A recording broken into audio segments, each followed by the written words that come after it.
Hello, everybody. Hope you all are doing well and are accustomed to staying at home. Um, this is the intro to remote learning video that I wanted to put out there to kind of describe what's going to happen over the next couple of weeks.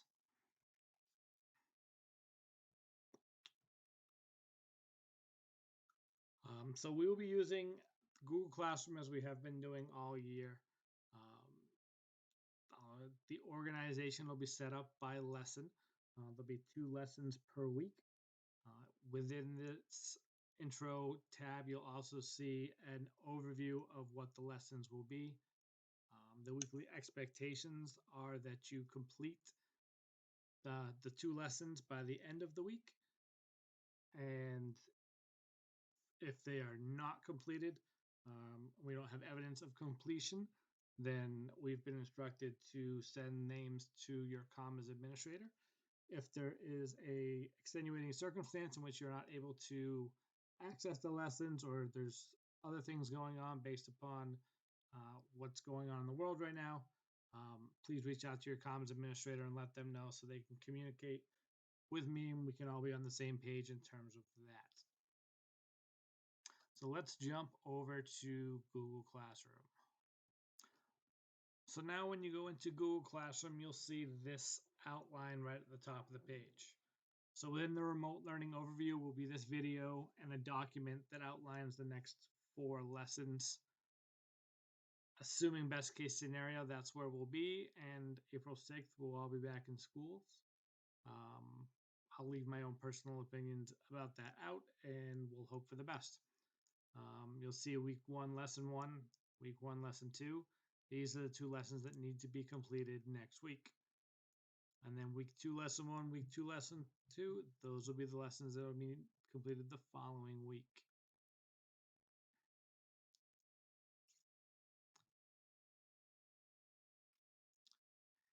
Each lesson will consist of a tutorial video, 15 to 20 minutes long, of me doing some basic instruction. For those of you who think I erased the board too fast, this is going to work great for you. I'll get to do a problem out on the board.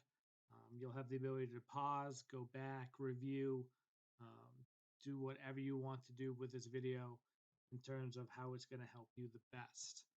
After you've had the video, you've had the explanation, we've gone over some examples, you'll have some formative practice work, typically 3, 4, 5 problems, so that I know you know what you're doing, and as well as an exit ticket, which will be typically 1 problem, and then a space for your feedback on, I understand what I'm doing, I have no idea, I need help on this, as well as a way for me to kind of hold you guys accountable for the fact that you've gone through the lesson and done the work that's been asked of you.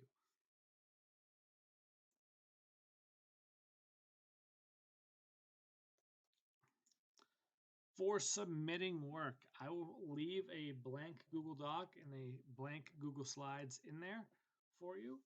I think the best way will be to write out on paper your work and the problems, and then take a picture and put the screenshot into a doc or a Google Slides and submit it that way by clicking that turn in button. With the assessment, um, the same thing. There'll be a place where you can add files, but I'll explain that at a later time, but doing it the same way. If your phone is not capable of taking pictures, your camera's broken, your Chromebook/computer has the ability, just go to the camera, hold your work up to the screen and click on the camera button. And then you can submit that file or that screenshot into the blank doc.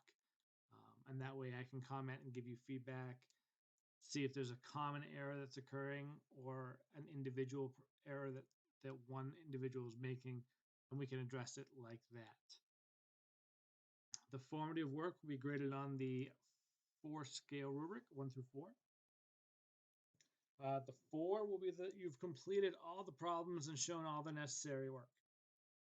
I know there's apps and calculators out there that can jump from the question to the answer. So that's why we're asking you show the work to get the 4. For the 3, that you've attempted all the problems and most of the necessary work is shown.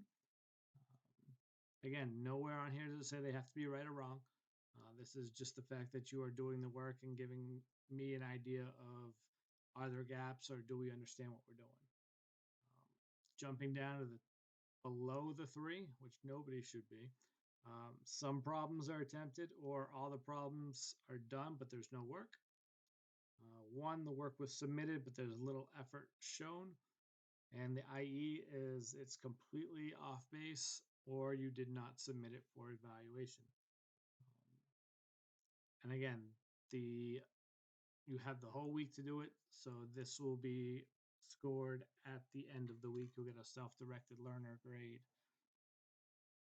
So I will expect everything turned in by midnight on or 11:59 p.m. Friday night. We'll go with that. And that way I can get everything done and graded and feedback back to you for the following week. We will have an assessment. It will be the same assessment that you would be taking tomorrow or Thursday. It's just being bumped back a week and a half. It'll be in the form of a Google quiz with some of the problems you'll be able to type in your answers.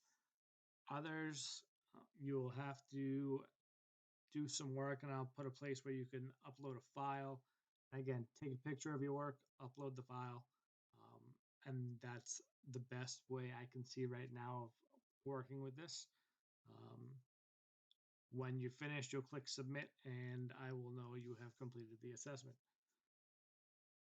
Every assessment for me so far has been Open Notes, Open Chromebook anyway, so I will trust that all of you have your own level of academic integrity and honesty, and there's no way I'm going to go through and check, so that will be how guilty your conscience is with it.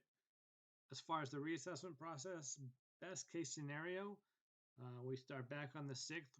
We'll be right in line with the typical process of passing the assessments back. Should it extend beyond that, we'll review the reassessment process and devise a way where we can allow you to recover the competencies you may not have done so well on via this remote learning apparatus. Finally, how things will work. Week lessons will be uploaded by 8 a.m. Monday, so both lessons for the week will be uploaded. I know you guys are going to get lessons from every class. No idea what your home responsibilities are, so this will give you the week to kind of plan out when and how you're going to do it. I will have 2 hours of office hours set aside between 9 and 10 a.m. and 1 to 2 p.m. Unless that's not working. My instinctual feeling is that 9 to 10 a.m. will be very quiet, as a lot of you will be sleeping. So we may shift to 2 hours in the afternoon, and I'm flexible to that. We'll figure that out. I'm also going to leave a Google Doc where you can type in your questions. So if you're not available during that time, you can type in your questions, and I can reply in that Google Doc. Or if it's something like, hey, can you go over 23? I had no idea what you were doing.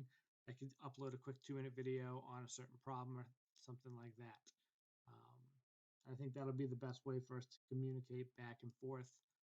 I ask that if you do have questions, that you do go through this Google Doc or are there for the office hours, so I'm not inundated with emails, as this will be the process I'll be using for all 5 classes. You can reach out through Google Classroom and things like that. That'd be greatly appreciated. So there we are. That's your overview of how this remote learning is going to work. The document is the overview of what the lessons will contain and kind of where we're headed over the next 2 weeks. I hope you guys are all hunkered down and safe and have a plan in place that your families are okay, as that's the most important part of this, and we will get through this together, and we will get through it successfully. Wishing you the best. Don't hesitate to reach out if you need anything.